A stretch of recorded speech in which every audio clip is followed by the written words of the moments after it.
नमस्कार sir madam, मैं आनंद। स्वागत है आपका फाइनेंशियल फ्रीडम पाने के सफ़र पर। दोस्तों, आर्थिक आज़ादी सबके जीवन में आए, ऐसी ही कामना के साथ मैं अपनी जानकारियां आप तक लाता रहता हूं। दोस्तों, आज मैं बात करने वाला हूं सेक्टोरल फंड के बारे में और थीमेटिक फंड के बारे में। बहुत सारे लोगों के कमेंट आ रहे हैं जो इसमें काफ़ी परेशान हैं, उनका पैसा काफ़ी कम हो गया है, डूब रहा है, ऐसा कहा जा रहा है। क्या करना चाहिए अब ये जानेंगे हम, पर उससे पहले आप सबको होली की बहुत बहुत शुभकामनाएं। आपके जीवन में सुख, समृद्धि और शांति हमेशा बनी रहे और आपका म्यूचुअल फंड रिटर्न दिनों दिन बढ़ता रहे, ऐसी कामना के साथ। दोस्तों, साथ ही मार्केट की बड़ी गिरावट हो रही है और ये होली का मूड है, तो ऐसे में एक छोटा सा गीत मुझे याद आता है। मार्केट गिरी है भैया, हिम्मत तो जवां है, मार्केट गिरी है भैया, हिम्मत तो जवां है, मार्केट को टाइम दे दे जरा, बनेगा रिटर्नवा, मार्केट को टाइम दे दे जरा, बनेगा रिटर्नवा। दोस्तों, होली की शुभकामनाएं। रंगों का ये त्यौहार आपके जीवन में भी रंग भर दे, ऐसी कामना के साथ दोस्तों आगे बढ़ते हैं हम और सेक्टोरल फंड, थीमेटिक फंड के बारे में जानते हैं और कुछ कमेंट पर चर्चा करेंगे। लेकिन उससे पहले मेरा आपसे एक निवेदन, कृपया चैनल को सब्सक्राइब कर दीजिए और नोटिफिकेशन की बटन को ऑन करके ऑल का घंटा दबा दीजिए, जिससे मेरे सारे वीडियो सबसे पहले आपको देखने मिले। और हाँ, म्यूचुअल फंड को लेके आपके मन में कोई भी सवाल हो तो कमेंट बॉक्स में जाकर लिखें, मैं आपके सारे सवाल पढ़ता हूँ और सारे सवालों का जवाब देता हूँ। सबसे पहले मैं कुछ कमेंट पर चर्चा करता हूँ, फिर आगे बढ़ते हैं। तो देखिए, प्रमोद कुमार सर लिखते हैं, इन्होंने सर नमस्कार, मैंने SBI PSU से 22,000 निकाल कर टर्म इक्विटी में स्विच कर दिया और 6,000 LIC म्यूचुअल फंड इंफ्रास्ट्रक्चर से निकालकर बंधन स्मॉल कैप में कर दिया। आपने कहा था सेक्टोरल फंड पसंद नहीं है, क्या सही किया है? भाई देखिए, मैं आपको कुछ नहीं कहूँगा कि आप क्या करें, मैं अपने अनुभव बताता हूँ। मुझे बिल्कुल पसंद नहीं है और मुझे बिल्कुल भी पसंद नहीं है कि थीमेटिक और सेक्टोरल फंड उसमें पैसे क्यों लगाएं। मैं आगे बताऊंगा आपको कि यहाँ क्यों नहीं लगाना चाहता मैं, बाकी आप अपने हिसाब से करें। मैं अगले फंड कमेंट पे आता हूँ। अंजू कुमारी जी लिखती हैं, सर क्या म्यूचुअल फंड को गवर्नमेंट बंद कर सकती है क्या? देखिए, गवर्नमेंट तो कुछ भी कर क्योंकि गवर्नमेंट है, लेकिन म्यूचुअल फंड, शेयर मार्केट, ये ना सिर्फ इंडिया बल्कि दुनिया के हर देश में बहुत बड़ा स्केल पे काम होता है और ये कभी बंद नहीं होगा। ये मुझे ही लगता है कभी बंद, म्यूचुअल फंड, स्टॉक मार्केट कभी बंद नहीं होगा। अब अगले कमेंट पे आते हैं। चिरान पासवान सर लिखते हैं, सर नमस्कार, मेरी SBI म्यूचुअल फंड में 15 लाख इन्वेस्ट है, 10 साल की बाद कितना रिटर्न बनाकर देगी? देखिए चिरान सोनवाल, 15 लाख का आपका रिटर्न इन्वेस्टमेंट है 10 साल के लिए। म्यूचुअल फंड में रिटर्न की कोई गारंटी नहीं होती, मगर यदि आपके म्यूचुअल फंड में 12% का रिटर्न बना के दिया तो 10 साल बाद आपके 15 लाख की वैल्यू होगी 46,58,772 रुपये। लेकिन 15% जो कि लंबे समय में 10 साल 15 साल में ज़रूर मिल जाता है, 15% का रिटर्न अगर बना के दिया तो 10 साल बाद आपके 15 लाख की वैल्यू होगी 60,68,337 रुपये। रिटर्न की कोई गारंटी म्यूचुअल फंड में नहीं होती। अंजू कुमारी सर का कमेंट ले लिए। अब मैं आता हूं अगले कमेंट पर। पाइथागोरस प्रमेय सर, ये लिखते हैं, sir SBI automotive opportunity fund में 20 लाख इन्वेस्ट किया है और अभी तक 4 लाख का लॉस हो चुका है, प्लीज़ सजेस्ट कि आगे क्या करूं? चलिए इस पर बात करते हैं, ये थीमेटिक फंड और सेक्टोरल फंड के बारे में। देखिए, थीमेटिक फंड, सेक्टोरल फंड क्या होते हैं, पहले तो हम उस पर चर्चा कर लेते हैं। पहले इसको समझ लेते हैं कि थीमेटिक फंड होते क्या हैं, किसे इसमें इन्वेस्ट करना चाहिए, कितना करना चाहिए। सेक्टोरल ETF वो क्या हैं? सेक्टोरल थीमेटिक फंड में लॉस हो रहा है तो क्या करूं, बेचता हूं तो नुकसान होगा, ऐसे बहुत सारे सवाल इन्वेस्टर के मन में लगातार आ रहे हैं और होली के इस रंग को फीका कर रहे हैं।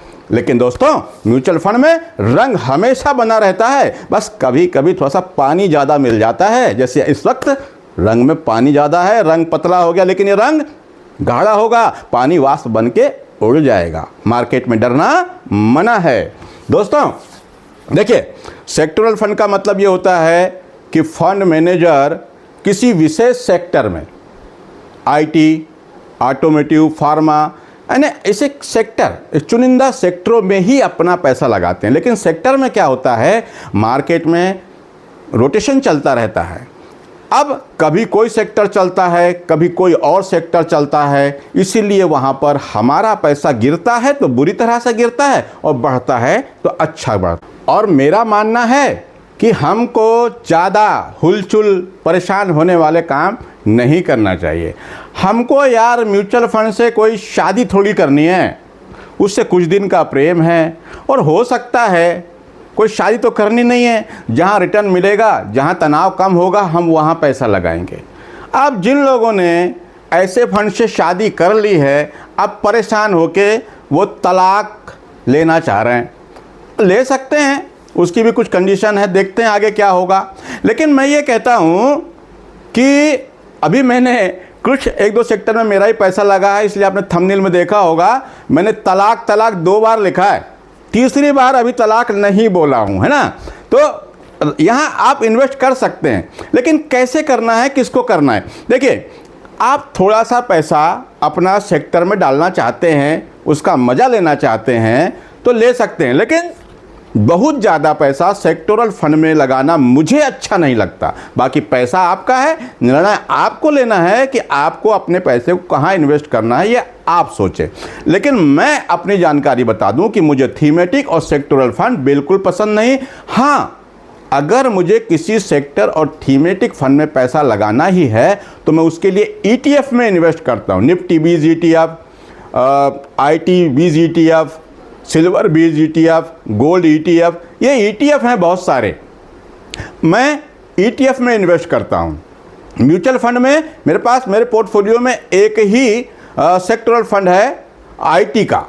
जी हाँ, उसमें भी मुझे करीब अच्छा खासा प्रॉफिट था, लेकिन अभी मार्केट गिरा तो पूरा लगभग ख़त्म ही हो गया प्रॉफिट। तो चलिए, अब मैं कहता हूँ कि सेक्टोरल फंड मुझे क्यों नहीं पसंद। मैं ब्रॉडर मार्केट में पैसा लगाना चाहता हूँ।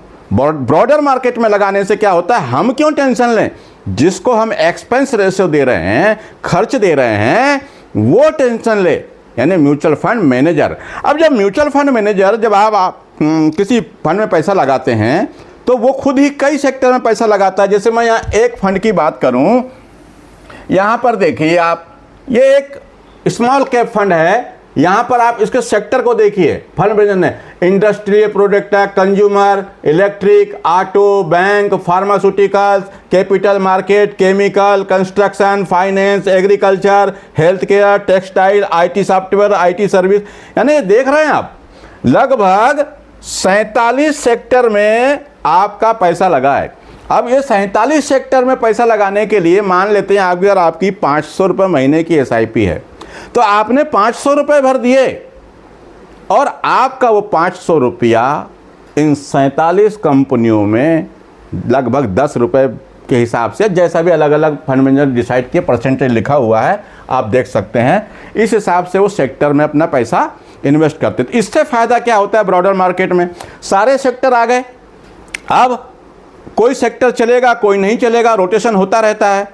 तो जो सेक्टर नहीं चलेगा उसका रिटर्न कुछ कम होगा, जो सेक्टर चल रहा है उसका अच्छा बनेगा। तो इस तरह मिला के एवरेज आउट हो जाता है। लेकिन हाँ, आप ज़्यादा रिस्क ले सकते हैं तो फिर आप सेक्टरल फंड में इन्वेस्ट कर सकते हैं, ये आपकी इच्छा।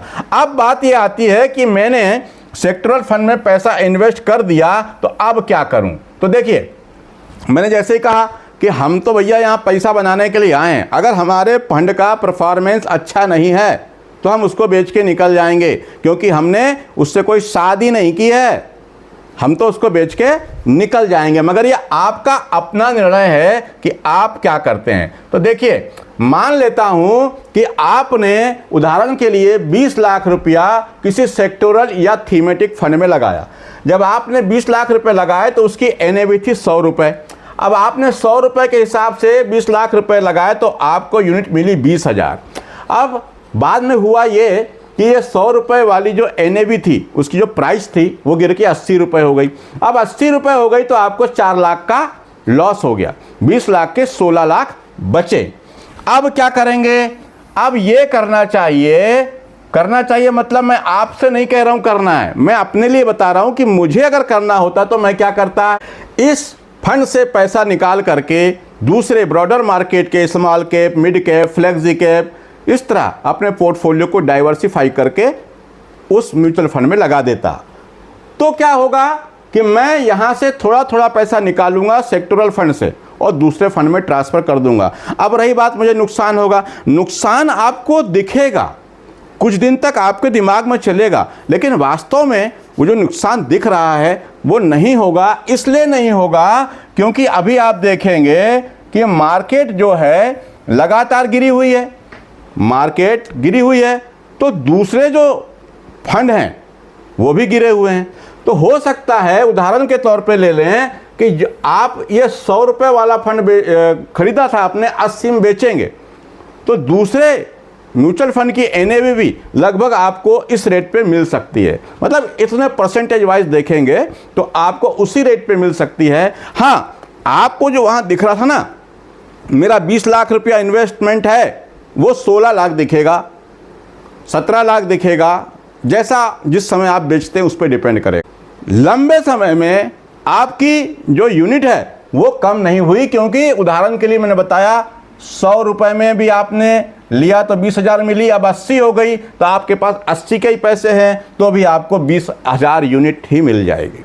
दोस्तों, ऐसे बहुत सारे सवाल हैं, मगर मैं ये कहता हूँ म्यूचुअल फंड में थोड़ा बहुत माइनस प्लस हो सकता है, लेकिन हर घर में म्यूचुअल फंड होना चाहिए, हर घर में SIP होना चाहिए, ऐसा मेरा मानना है।